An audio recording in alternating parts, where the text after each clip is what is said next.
নমস্কাৰ বন্ধু বান্ধৱীসকল, আপোনালোক সকলোকে এক্সামপেডিয়া অসম চেনেলটোলৈ স্বাগতম জনাইছোঁ। আজি আপোনালোকৰ লগত আলোচনা কৰিব ওলাইছোঁ আসাম এণ্ড ইটছ পিপুল এমচিকিউৰ পাৰ্ট 2। ইতিমধ্যে পাৰ্ট 1 এমচিকিউৰ ভিডিঅ' দিয়া হৈছে। আপোনালোকে যদি ভিডিঅ'টো চোৱা নাই তেন্তে ভিডিঅ'টো চাই ল'ব। আহক আজি পাৰ্ট 2 আৰম্ভ কৰোঁ। 1 নম্বৰ, গুপ্ত বংশৰ সম্পৰ্ক থকা স্থাপত্য কোনটো? ক. দ পৰ্বতীয়া শিলৰ তোৰণ। খ.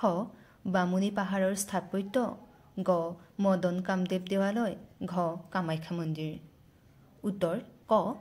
দ পৰ্বতীয়া শিলৰ তোৰণ। 2 নম্বৰ কুৱেশ্যনটোত আহিছোঁ। শ্ৰীসূৰ্য পাহাৰ ক'ত অৱস্থিত? ক. কামৰূপ। খ. শিৱসাগৰ। গ. গোৱালপাৰা। ঘ. বঙাইগাঁও। উত্তৰটো হ'ব গোৱালপাৰা। 3 নম্বৰটোলৈ আহিছোঁ। কামাখ্যা মন্দিৰৰ সন্মুখত থকা সৰু পুখুৰীটোৰ নাম কি? ক. দেৱীকুণ্ড। খ. জয়সাগৰ পুখুৰী। গ. সৌভাগ্যকুণ্ড। ঘ. এটাও নহয়। উত্তৰটো হৈছে সৌভাগ্যকুণ্ড।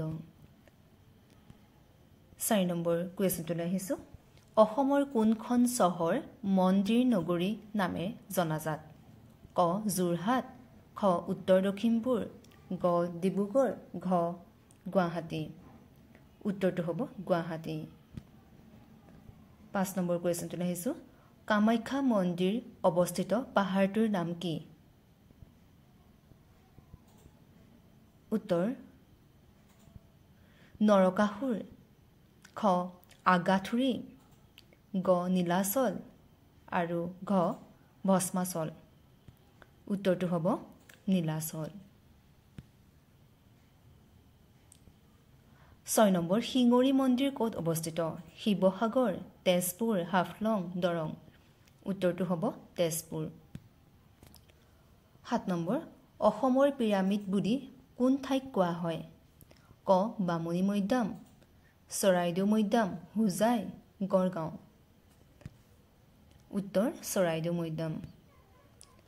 8 নম্বৰ, যোৰহাট সাৰ্বজনীন সভাৰ প্ৰতিষ্ঠাতা কোন? ক. জগন্নাথ বৰুৱা। খ.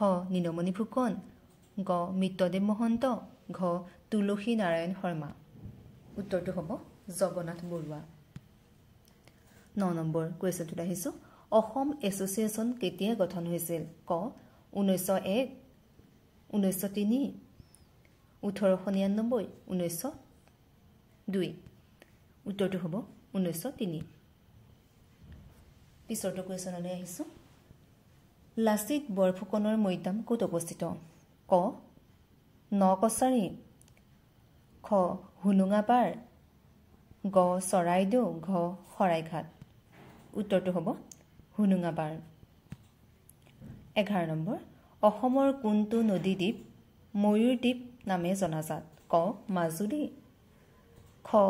কবুচপৰি। গ. উমানন্দ। ঘ. চিকম। উত্তৰটো হৈছে উমানন্দ। 12 নম্বৰ, ফখৰুদ্দিন আলী আহমেদ ভাৰতৰ ৰাষ্ট্ৰপতি পদত অধিষ্ঠিত হওঁতে অসমৰ মুখ্যমন্ত্ৰী কোন আছিল? ক. গোপীনাথ বৰদলৈ। ঘ. বিষ্ণুৰাম মেধি। গ. শৰৎচন্দ্ৰ সিংহ। ঘ. বিমলা প্ৰসাদ চলিহা। উত্তৰটো হ'ব শৰৎচন্দ্ৰ সিংহ।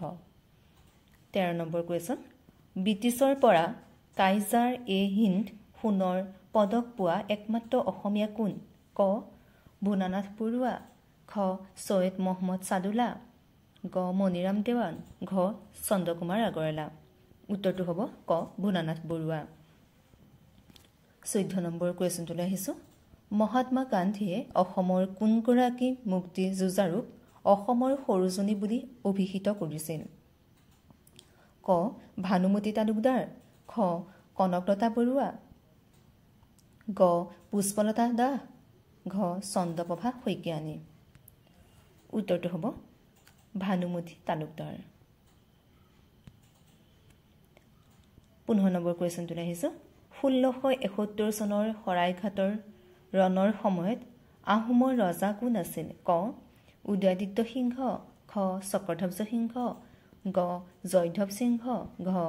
পূৰ্ণানন্দ সিংহ উত্তৰটো হ'ব ক উদয়াদিত্য সিংহ প্ৰাচীন অসমৰ প্ৰথম ৰজা ৰূপে কাক জনা যায় মহিৰংগ দানৱ হতকাসুৰ ৰত্নাসুৰ নৰকাসুৰ উত্তৰটো হ'ব মহিৰংগ দানৱ 17 নম্বৰ কুৱেশ্যনটো আহিছো মণিপুৰৰ ৰজা জয়সিঙৰ জীয়াৰী কুৰংগয়নীক কোনজন আহোম ৰজালৈ বিয়া দিয়া হৈছিল ক ৰুদ্ৰসিংহ খ ৰাজেশ্বৰ সিংহ প্ৰমত্ত সিংহ নে শিৱসিংহ উত্তৰটো হ'ব ৰাজেশ্বৰ সিংহ মৰঙী খোৱা গোহাঁই শাসনকৰ্তা আছিল শদিয়া মৰঙী শলাল নে কামৰূপৰ উত্তৰটো হ'ব মৰঙী 19 নম্বৰ কুৱেশ্যনটোলৈ আহিছো আহোমৰ প্ৰথম বৰপ্ৰাপ্ত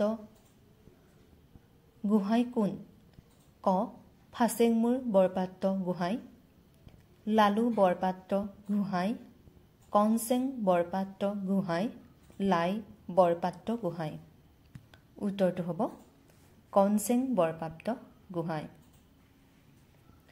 কোচ মুদ্ৰাবোৰক নামেৰে জনা গৈছিল মানে কি মুদ্ৰা নামেৰে জনা গৈছিল সুধিছে ক মোহৰ টাকা নাৰায়ণী নে টংকা সকলোৱে জানে নাৰায়ণী কোচ বংশৰ প্ৰতিষ্ঠাতা কোন নৰনাৰায়ণ বন্ধুনাৰায়ণ বিশ্বসিংহ মহেন্দ্ৰ নাৰায়ণ শুদ্ধ উত্তৰটো হ'ব বিশ্বসিংহ 22 নম্বৰ মোৱামৰীয়া বিদ্ৰোহৰ সময়ত যেতিয়া মোৱামৰীয়াসকলে ৰংপুৰ অধিগ্ৰহণ কৰিছিল তেতিয়া কোনে আহোম ৰাজধানী যোৰহাটলৈ স্থানান্তৰ কৰিছিল ক পুৰানন্দ বৰগোহাঁই লক্ষ্মী সিংহ গৌৰীনাথ সিংহ লালুখোলা বৰফুকন উত্তৰটো হ'ব পুৰানন্দ বুঢ়াগোহাঁই পিছৰটো কুৱেশ্যনলৈ আহিছো দুবি তামৰ ফলি কোন ৰজাৰ দিনত খোদিত হৈছিল ভূতি বৰ্মনৰ দিনত পূজ্য বৰ্মনৰ দিনত ভাস্কৰ বৰ্মনৰ দিনত নে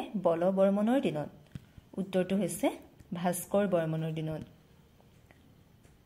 পিছৰটো কুৱেশ্যনলৈ আহিছো পাল বংশৰ প্ৰতিষ্ঠাতা কোন ব্ৰহ্মপাল ধৰ্মপাল ইন্দ্ৰপাল নে বীৰদত্ত শুদ্ধ উত্তৰটো হ'ব ব্ৰহ্মপাল ব্ৰহ্মপালে পাল বংশ প্ৰতিষ্ঠা কৰিছিল 25 নম্বৰ কুৱেশ্যনটোলৈ আহিছো পাকজ্যোতিষ নৰকাসুৰে প্ৰতিষ্ঠা কৰা বংশটোৰ নাম কি